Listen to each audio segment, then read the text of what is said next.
Welcome back to Cooking with Cass. This week we're going to be making a special Eid al-Adha favorite, Middle Eastern style chicken and rice pilaf. We're going to start by prepping some mint leaves. I chopped up about 3 or 4 tablespoons, but if you don't like a lot of mint, you'd be fine with only 1 or 2 tablespoons instead. Next, we're going to roughly dice up an onion by placing several horizontal cuts and several vertical cuts. I wanted larger pieces of onion this time, so I made my cuts pretty large.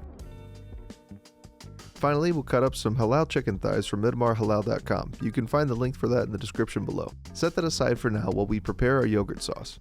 We'll start with 1 cup of plain Greek yogurt. Then we'll season that with the juice from 1 lemon, 1 clove of garlic, about 1 teaspoon of black pepper, and 2 small pinches of fresh lemon zest.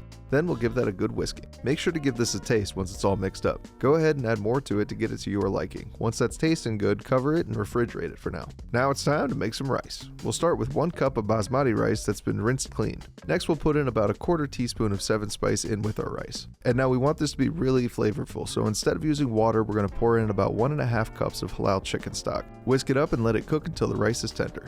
While we wait for the rice, we'll move over to a Dutch oven and start cooking up our main seasoning.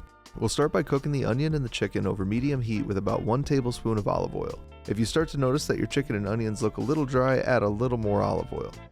Remember, you can always add, but you can't take away.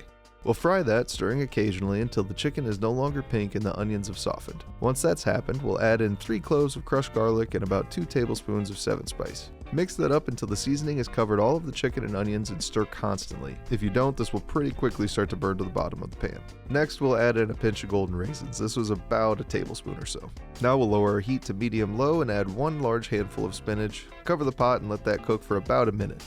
Then we'll take off the lid and mix it up. Cover 1 more time for about 30 seconds. Then remove the cover and mix it to make sure all the spinach has been cooked. Once that's done, turn off the heat and add in our hot rice. Season that with salt and pepper to taste, then mix it all up until all of the seasonings have coated the rice and the chicken and spinach are mixed throughout. Finally, we'll add in our remaining 2 tablespoons of golden raisins, mix it up one last time, then we'll serve it up with some garlic naan available at the link in the description below.